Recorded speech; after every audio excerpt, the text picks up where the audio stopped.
Salut, dragi prieteni, și bine v-am găsit la un nou bici vlog.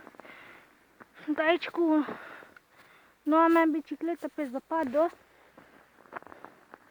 și nu prea vrea să meargă, nu știu ce are, dar trebuie până la urmă să meargă. Hai că uite, o luă puțin din loc. Ce ai, mă? Când veneai și nu filmam, mergeai. Op! Zăpada e imposibil să fie prea mare. N-are cum să fie prea mare zăpada. Nu uitați și voi să vă abonați, să-mi lăsați și mie un like și încercăm să meargă. Încercăm. Acum dacă merge, o luăm și noi pe unde e zăpada mai mică. Știți? Dacă merge de bine, dacă nu, nu am ce să fac. Revenim cu telefonul. Am luat telefonul. Cu camera nu facem nicio treabă. Nu, neapărat trebuie să cumpăr un GoPro. Pentru că nu faci nicio treabă. Așa. Neapărat trebuie să iau un GoPro. Când mai mă duc pe la pescuit, ne trebuie un GoPro. Neapărat. Deci, vă zic, sper să nu scap telefonul în zăpadă. Patinează foarte tare. Ia uite, ia uite. Ia uite și văd ce patinează. Hop, hop, hop. De-aia mi-e și frică.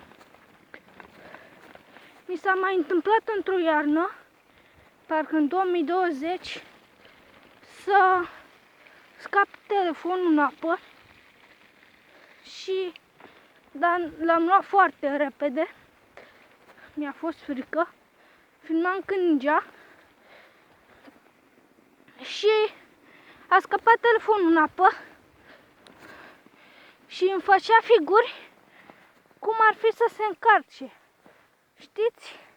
Dar nu știu de ce. Lăsați-mi și mie în comentarii de ce. Revenim după ce ieșim de aici. O lăsăm mai încet. Îi dăm mai tare pentru că iar am editat niște videoclipuri. Am foarte multe videoclipuri de editat. Și degeaba am cauciucuri de iarnă, că nu urcă. Nu urcă cu asta. Revenim după ce urcăm, că nu facem nicio treabă.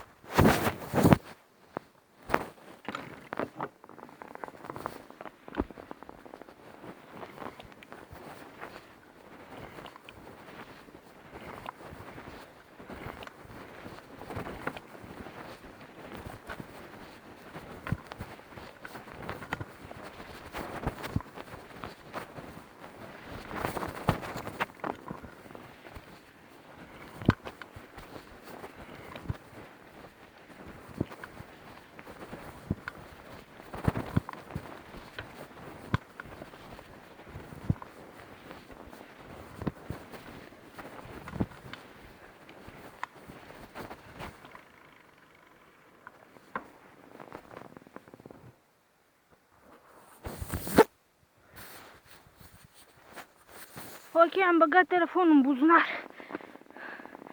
Sper să fi auzit ceva și voi. Am uitat să pun pe pauză. Mai mult intenționat n-am pus-o. Dacă vă întrebați de ce se vedea negru, era telefonul